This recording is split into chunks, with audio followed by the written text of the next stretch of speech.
إنا نحن نزلنا الذكر وإنا له لحافظون۔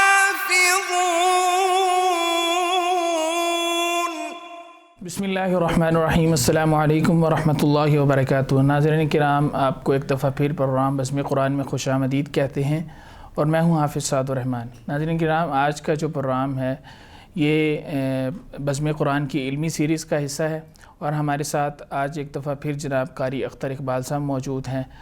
ہم ان سے آج علمی گفتگو کریں گے، اس موضوع پر بات کریں گے کہ قرأت عشرہ کیا ہے، قرأت عشرہ صغریٰ کیا ہے، قرأت عشرہ کبریٰ کیا ہے۔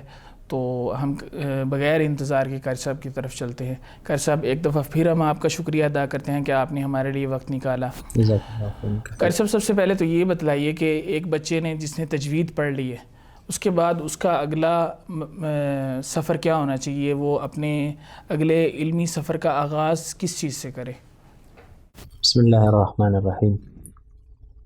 جس طرح مدارس میں یہ ترتیب بنی ہوئی ہے کہ وہ حفظ القرآن کے بعد طلباء کرام کو تجوید کا درس اور اس کا اہتمام کر لیتے ہیں، تو الحمدللہ اس کی وجہ سے طلباء کرام قرآن مجید کو صحیح پڑھ رہے ہیں، اور الحمدللہ یہ طلباء کرام کے لیے اور ان کے اساتذہ کے لیے اور ان کے والدین کے لیے جو اللہ رب العزت نے ہر حرف پر 10 نیکیوں کا وعدہ فرمایا ہے، تو وہ اجر لینے کا جو مکمل مقصد ہے وہ اسی طرح پورا ہو رہا ہے الحمدللہ۔ الحمدللہ۔ تو اس کے بعد جو مرحلہ آتا ہے وہ ہے قراءات 7، اور ہمارے علاقوں میں اس کو قراءت 17 کہتے ہیں، لیکن عرب علماء قراءت 7 اور اس طرح قراءت 3، اور جنہوں نے دونوں پڑھے ہوتے ہیں اس کو قراءت 10 یعنی القراءات العشر وہ ان کو کہتے ہیں۔ صحیح۔ ہمارے علاقوں میں 17 اس کو کہتے ہیں، کیونکہ پہلے 7 قراءتیں وہ پڑھ لیتے ہیں، ان کے پڑھنے کے بعد وہ 3 پڑھ لیتے ہیں، تو یہ 7 ثم 10 ہے، یعنی 7 اس کے بعد اس کی 10 قراءتیں پوری ہو جاتی تو 7 ثم 10 ہو جاتی ہے، لیکن یہ پاکستانی اصطلاح ہے، عرب میں یہ اصطلاح نہیں ہے 7۔ صحیح صحیح۔ تو ایک جو طالب علم قرأت عشرہ پڑھنے کے لیے آتا ہے، تو اس میں کیا کیا صلاحیت، قابلیت، خصوصیات ہونی چاہیے کہ اس کو قرأت عشرہ میں جو ہے اس کو شامل کر لیا جائے پڑھنے کے لیے؟ سب سے پہلی بات تو یہ ہے کہ اس کو روایت حفظ پر مکمل عبور حاصل ہو، یعنی اس کو یاد ہو روایت حفظ، اس کے ساتھ ساتھ اس کو جو تجوید کے قواعد ہیں تو اس پر مکمل عبور ہو، اور عبور ایسا نہ ہو کہ اس کو قواعد تو آتے ہوں لیکن زبان سے اس کو ادا کرنے سے وہ قاصر ہو۔ صحیح۔ کیونکہ اساتذہ کی طرف سے اور اس طرح علماء کرام نے بھی شرائط میں بھی جو چیزیں لکھی ہیں اس میں حسن ادا یہ اہم جز ہے قراءات پڑھنے کے لیے، کہ اس کی ادا بالکل صحیح ہو روایت حفظ میں، تب جا کے وہ دوسری روایت کی ادائیگی وہ کر سکتا ہے۔ اب اگر یہاں پر وہ اللہ کلام پر نہیں پڑھ سکتا تو وہاں پر ورش کے لیے یقومن الصلاۃ میں اس کو بڑا مسئلہ ہوتا ہے۔ بالکل ایسا ہی ہے۔ اسی طرح اگر یہاں پر وہ الرجال یا شری میں اراک و باریک نہیں پڑھ سکتا تو وہاں پر یبصرون وغیرہ میں اس کو اراک و باریک پڑھنا بہت مشکل ہو جاتا ہے۔ تو اس کے لیے اہم چیز یہی ہے کہ اس کی ادا بالکل صحیح ہو، مجود با تجوید وہ پڑھتا ہو، اور قواعد اس کو ازبر ہو، یاد ہوں روایت حفظ کے، اور اس طرح اس کو لکھنا پڑھنا وہ جانتا ہو، اور اس کو متون حفظ کرنے کا شوق ہو، اور یاد کرتا بھی ہو، صلاحیت ہو اس میں، تو انشاءاللہ تعالی وہ طالب العلم اس علم میں آگے جا سکتا ہے، اور بہت کچھ وہ بن سکتا ہے اور دوسروں کو بنا سکتا ہے انشاءاللہ۔ صحیح۔ آپ نے جیسے کہ ذکر کیا کہ یہاں پر قرأت 17 ایک بولا جاتا ہے، تو اس سے بعض لوگ یہ مغالطہ کھاتے ہیں کہ یہ قرأت 7 ہیں یا 10 ہے، کوئی کہتے ہیں جی 17 ہے، یہ بھی ہم نے سنا ہے، مطلب بچپن میں یہ بھی بات سنی ہے کہ 17 ہے۔ تو یہ قرأت 17 اصل میں ہے کیا؟ کتنی قراءات ہیں یہ؟ کل قراءات جو متواتر قراءات ہے وہ 10 قراءات ہیں، جس کو قرۂ عشرہ کی قراءات کہتے ہیں۔ تو 10 قراءات ہیں، طرق البتہ اس کے آگے زیادہ ہیں، اور روات کے لحاظ سے اس کی تعداد پھر زیادہ ہو جاتی ہے، لیکن اس کو ہم قراءت نہیں کہہ سکتے، وہ طرق ہیں۔ تو قراءت 10 ہی ہیں متواتر۔ صحیح، یعنی کہ قراءت 10 ہیں متواتر جو ہیں۔ تو پھر قراءت عشرہ پڑھنے کے لیے قراءت جن کے بارے میں ہم بات کر رہے ہیں، اس میں کس کتاب کی طرف جایا جاتا ہے؟ اس کا جو بنیادی مصدر یا مرجع وہ کون سی کتاب ہے؟ بنیادی جو کتاب ہیں جو علماء کرام نے رکھی ہے، اور تقریباً پوری دنیا میں اگر اس زمانے میں کوئی دعویٰ کرے گا کہ میں نے قراءت سبع پڑھی اور میں نے شاطبیہ نہیں پڑھی، تو یہ دعویٰ اس کا باطل ہی ہوگا، کیونکہ شاطبیہ اللہ رب العزت نے اس کو جو قبولیت عطا فرمائی ہے اور فضیلت دی ہے، تو وہ ایسی کتاب ہے کہ اس کے پڑھے بغیر آدمی قراءت سبع نہیں پڑھ سکتا۔ تو شاطبیہ پہلی ایسی کتاب ہے کہ اس کو پڑھ کر ہی انسان اس کو سیکھ سکتا ہے۔ صحیح۔ تو جیسا کہ یہ بات مشہور ہے کہ جو امام شاطبی ہیں انہوں نے علامہ دانی کی کتاب التیسیر جو ہے اس سے استفادہ کیا ہے، تو کیا وجہ ہے کہ ہم ڈائریکٹ علامہ دانی کی جو التیسیر کتاب ہے اس کی طرف کیوں نہیں جاتے ہیں، ہم شاطبی کی طرف کیوں جاتے ہیں؟ شاطبی کو ہم نے کیوں مصدر اور مرجع بنا رکھا ہے؟ اصل میں امام شاطبی رحمہ اللہ نے تو خود کتاب التیسیر کو پڑھ لیا، اور یہ جو شاطبیہ ہے یہ کوئی مستقل کتاب نہیں ہے، بلکہ امام شاطبی رحمہ اللہ اپنے مقدمہ میں فرماتے ہیں وفی یسرہ التیسیر رمت اختصار فاجنت بعون اللہ منہ مؤملا، کہ میں نے کتاب التیسیر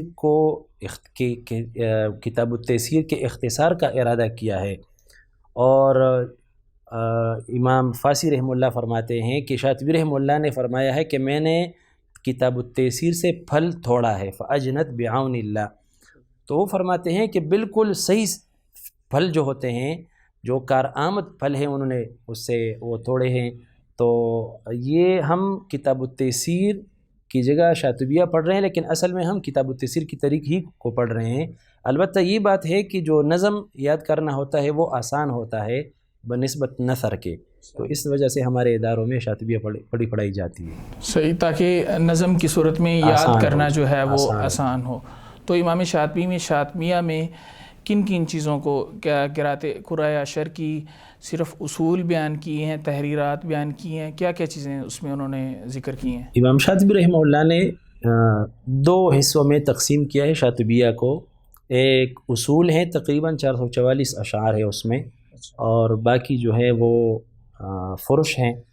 تو دو حصوں میں تقسیم کیا ہے، پہلے اصول ہیں قرۂ کرام کے، اور اس کے بعد سورہ بقرہ سے لے کر سورہ آخر تک اس میں فرش کو ذکر فرمایا ہے۔ صحیح، فروش تحریرات ذکر نہیں کی شاطبیہ میں؟ بعض چیزیں ایسی ہیں کہ انہوں نے ذکر کیا ہوتا ہے، لیکن اس کو ضعف کی طرف اشارہ کیا ہو جائے، وما جا اس طرح لفظ ذکر کیا ہوتا ہے، یا کہتے ہیں کہ اس کو علماء نے پسند نہیں کیا، اس طرح لفظ وہ خود بھی ذکر فرماتے ہیں، تحریرات بھی ہیں اس میں۔ صحیح۔ خیر صاحب یہ بتلائیے گا، اکثر جو قراءت عشرہ پڑھنے والے طلباء ہیں ان کی طرف سے یہ سوال ہوتا ہے کہ اصول اور فرش میں فرق کیا ہے؟ جو اصول ہیں یہ قاعدہ ہوتا ہے، اس کا معنی ہے قاعدہ۔ تو آپ جب ایک قاعدہ پڑھ لیتے ہیں، مثلا وبسمل بین السورتین بسنت رجال نموها دریۃ وتحملا، صحیح، کہ بسم اللہ پڑھنے والے وہ قالون رحمہ اللہ اور کسائی رحمہ اللہ، اسی طرح مکی رحمہ اللہ اور عاصم رحمہ اللہ ہے۔ اب 100 سے زیادہ جو صورتیں، آپ کوئی بھی صورت بین صورتیں آپ پڑھیں گے تو ایک قاعدہ آپ نے پڑھ لیا ہے کہ ہر جگہ پر یہی مذہب ہوگا ان کا۔ صحیح۔ لیکن فرش جو ہوتا ہے اس کا قاعدہ نہیں ہوتا، وہ بکرے پڑھے ہیں۔ ابھی ایک کلمہ ہے مالک یوم الدین، تو سورہ فاتحہ میں تو ہم اس کو مالک یوم الدین، ملک یوم الدین پڑھ سکتے ہیں، لیکن مالک الملک، اس طرح ملک الناس، اس میں وہ قرات ہم نہیں پڑھ سکتے۔ تو جو اصول ہیں وہ پورے قرآن کے لیے ہے، اگرچہ بعض فرش میں بھی اصول ہیں، ارأیت فی الاستفہام لا، ارأیت کی بات ہو گئی، یا اس طرح متم کی بات ہو گئی، تو یہ بھی فرش میں ہے، لیکن وہ بھی اصول ہی ہے کہ جہاں پر بھی یہ کلمہ آ جائے تو وہاں پر اس کو اسی طرح پڑھا جاتا ہے۔ صحیح، یعنی کہ یہ ایک فرق ہے جو ہم واضح کر سکتے ہیں۔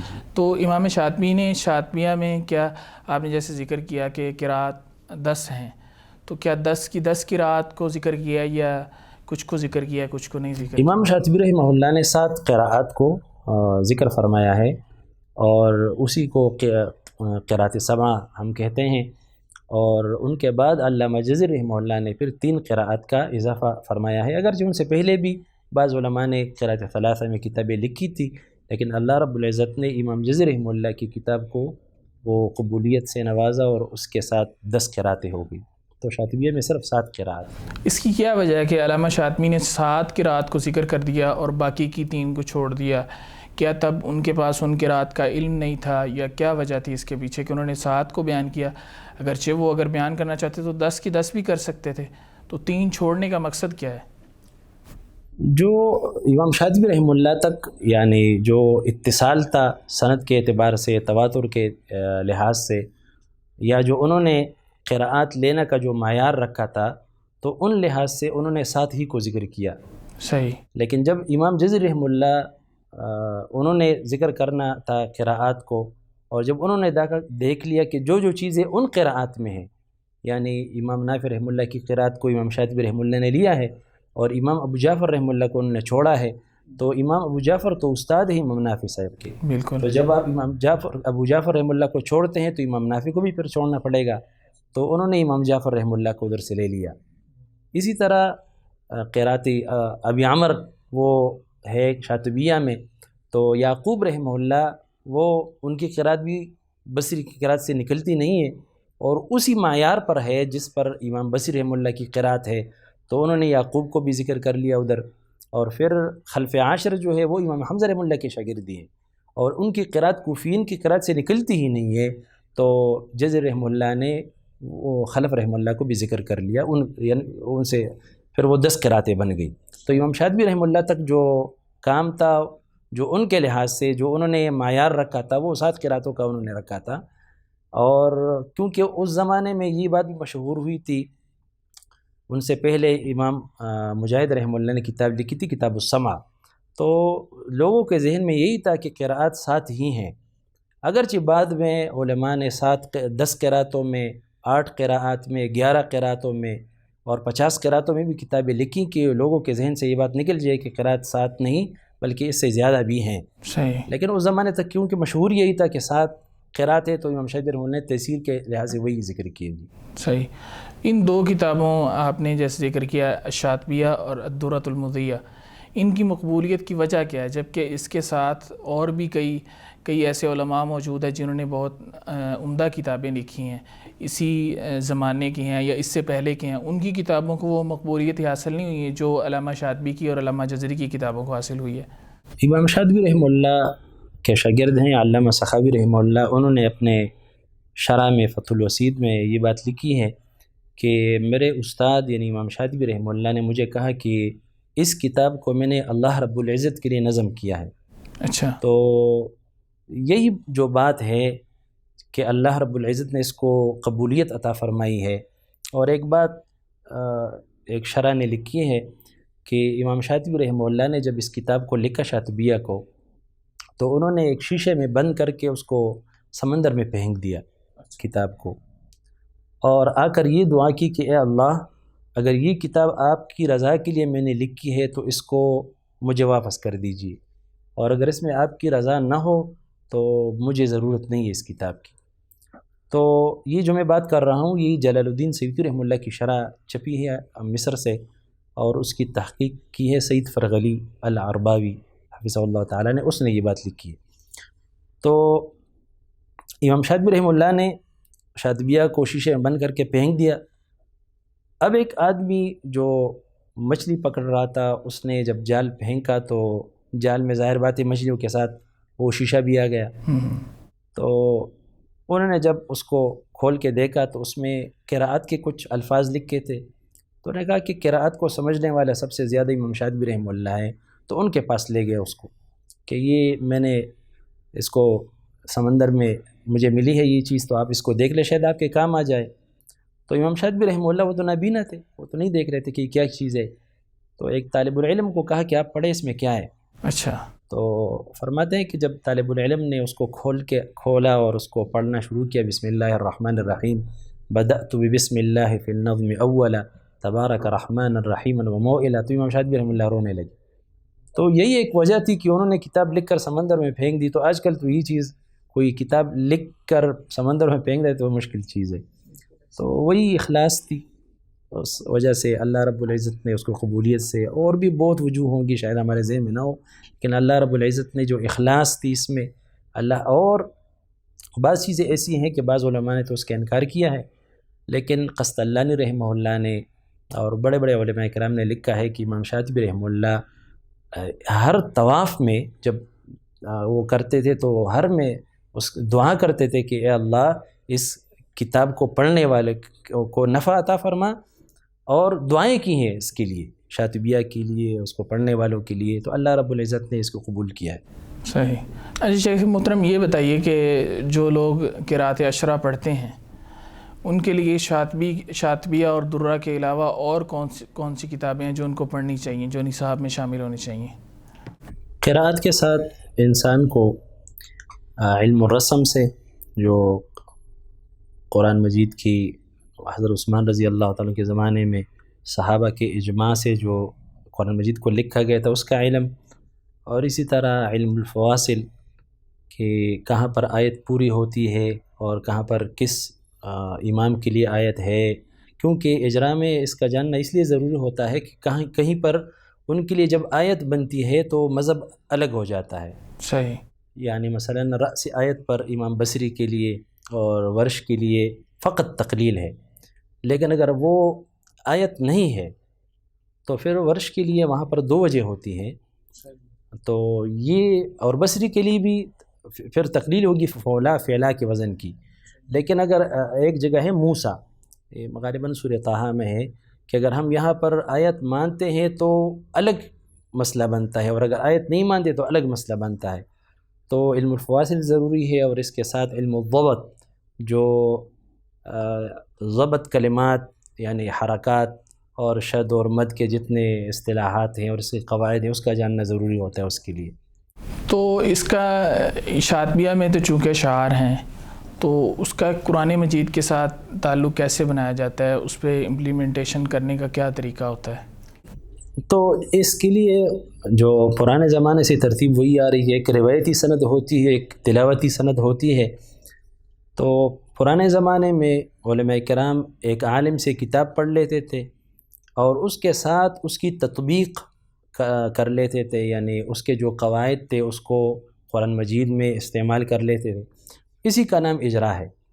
اور مکمل قرآن مجید یعنی سورہ فاتحہ سے لے کر والناس تک اس کو پڑھایا جاتا ہے، اور یہی اصل طریقہ ہے جو ہمیں اپنے اساتذہ کرام سے پہنچے، اور انشاءاللہ تعالی اسی طریقے سے اس کو آگے پہنچانا چاہیے۔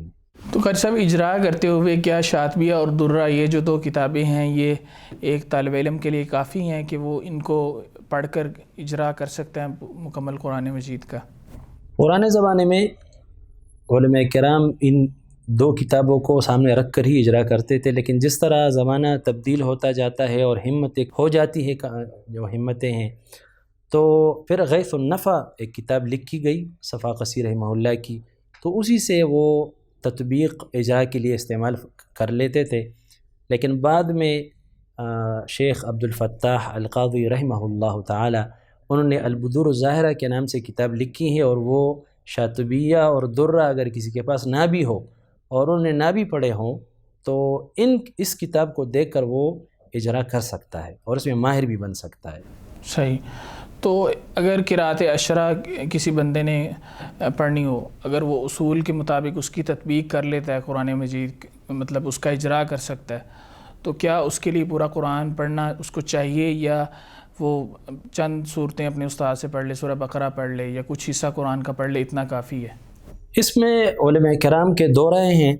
بعض علماء کرام تو یہ فرماتے ہیں کہ کچھ آیات یا کچھ سپارے پڑھ کر وہ اتنا قابل ہو جائے کہ اس کو قواعد ازبر ہوں، اور تو وہ ٹھیک ہے، وہ کہتے ہیں کہ بس اتنا ہی کافی ہے۔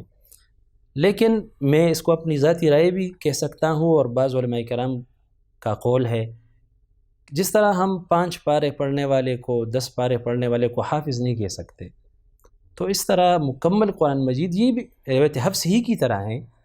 تو روایت حفص میں تو ہم نے یہ معیار رکھا ہے کہ جس نے مکمل قرآن نہیں پڑھا اس کو ہم حافظ نہیں کہہ سکتے۔ صحیح۔ تو باقی 19 روایات میں ہم کیوں اپنے اس بات سے ہٹ جاتے ہیں کہ کچھ پارے پڑھ کر ہم کہتے ہیں کہ قرأت عشرہ کا جو ہے وہ ماہر ہے یا اس کو یاد ہے، تو یہ نامناسب ہے کہ ہم یہ کہیں۔ صحیح۔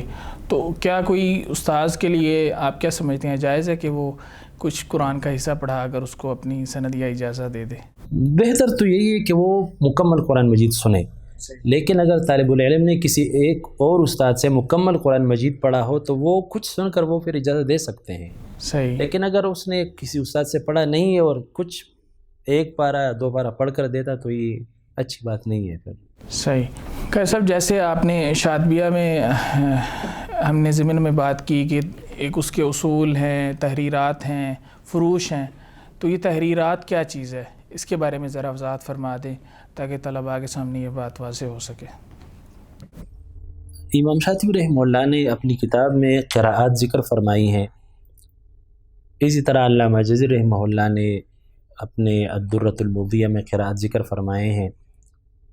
بعد کے علماء نے جو انہوں نے اپنا ایک معیار رکھا تھا کہ ہم نے مثلا امام شاطبی رحمہ اللہ نے کتاب التیسیر، اور اس طرح امام شاطبی رحمہ اللہ نے یہ بھی فرمایا ہے کہ میں نے وہ الفاظ زادت بنشر فوائد، کہ میں نے کتاب التیسیر کے سے اوپر بھی کچھ کتابوں سے کچھ اساتذہ علم کچھ پڑھا ہوا ہے. لیکن بعض دفعہ ایسا ہوتا ہے کہ ایک وجہ ذکر ہوتی ہے شاطبیہ میں، جیسے یواری اواری، اس میں امالہ ذکر فرمایا ہے امام شاطبی رحمہ اللہ نے. لیکن بعد کے جو علماء کرام تھے انہوں نے تحقیق اور تدقیق کو اپنایا اور انہوں نے ایک ایک بات کو اس کتاب یعنی امام شاطبی رحمہ اللہ نے جن سے نقل فرمایا تھا اس کو دیکھا تو بعض چیزیں ایسی تھیں کہ وہ شاطبی رحمہ اللہ کے طریق سے نہیں تھی، تو ان کو انہوں نے فرمایا کہ یہ جو امالہ ہے یواری اواری والا یہ شاطبی رحمہ اللہ کے طریق سے نہیں ہے، یہ ابو عثمان الضریر سے روایت ہے اور وہ نشر کا طریق ہے، وہ شاطبیہ کا طریق نہیں ہے.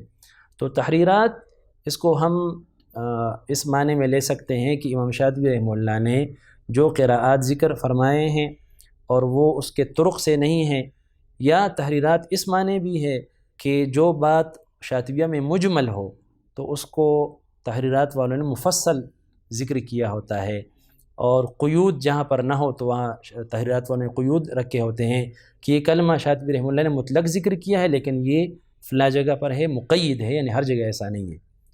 تو یہ فائدہ ہے تحریرات پڑھنے کا. کہ اور یہ اس طرح ہوا تھا کہ میں امتحان دے رہا تھا دارالعلوم اسلامیہ میں، تو قاری احمد میاں تھانوی حفظہ اللہ تعالی فضیلۃ الشیخ جو پاکستان کے انتہائی بزرگ قاری ہیں، تو وہ مجھ سے امتحان لے رہے تھے. تو وَمِنَ النَّاسِ مَن يَقُولُ یہ آیت مجھ سے وہ سن رہے تھے، تو میں نے دوری کے لیے وَمِنَ النَّاسِ پڑھا.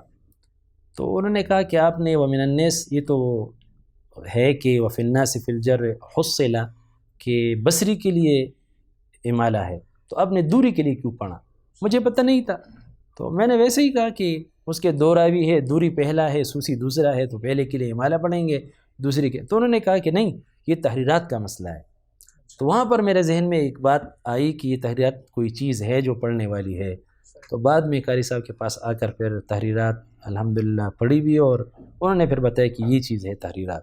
تو یہ ایک طالب علم کے لیے کتنی ضروری ہیں تحریرات پڑھنی؟ انتہائی ضروری ہے، کیونکہ ایک کلمہ میں مد بدل اور یائی آ جائیں، فتلقى آدم من ربه کلمات، تو اب یائی میں تو دو وجہ ہیں، فتلقى فتح اور تقلیل، اور آدم مد بدل میں تین وجوہ ہیں. تو دو کو تین میں ضرب دینے سے 6 وجوہ بن جاتی ہیں، لیکن 6 شاطبیہ کے طریق سے ٹھیک نہیں ہے. شاطبیہ کے طریق سے 4 وجوہ ہیں، فتح کے ساتھ قصر اور طول، اور تقلیل کے ساتھ توسط اور طول، یہ 4 وجوہ ہیں. تو اگر اس نے تحریرات نہیں پڑھے تو ظاہر بات ہے وہ اس کو غلط ہی پڑھے گا. صحیح. تو یہ جب امام شاطبی نے تو یہ ذکر نہیں کیا، یہ کیا خود ذکر کیا کہ اس میں 5 وجوہ ہیں؟ شاطبی رحمہ اللہ نے تحریرات کے متعلق تو کچھ ذکر نہیں کیا، لیکن ظاہر بات ہے یہ بات تو ہے کہ یہ کس طریق سے انہوں نے لیا ہے یہ بات. تو بعد کے علماء نے اس طرق کو سامنے رکھ کے مد نظر رکھتے ہوئے پھر یہ وجوہ نکالے ہیں کہ یہ فتح کس طرق سے ہے اور تقلیل کس طریق سے ہے. اس طرح مد بدل کے جو وجوہ ہیں وہ کن کن طرق سے ہیں، تو اس کو انہوں نے پھر اس طرح ذکر کیا کہ اس میں 6 کے بجائے 4 ہی وجوہ جائز ہے، زیادہ نہیں ہے. ایک طالب علم کے لیے معاون کتابیں کون سی ہیں تحریرات کے لیے؟ تحریرات میں جو شاطبیہ کے ساتھ جو دنیا بھر میں آج کل جو زیادہ مشہور ہیں، ابھی تو بہت لکھی جا چکی ہیں، 3 تحریرات ایسی ہیں. ایک علامہ جمزور رحمہ اللہ کی کنز المعانی، اور ایک اتحاف البریہ، اور اس طرح بیاری رحمہ اللہ کی ہے ربح المرید. یہ 3 انتہائی اہم کتب ہیں جو طالب العلم کے لیے اس کا پڑھنا اور اس کا سمجھنا ضروری ہے.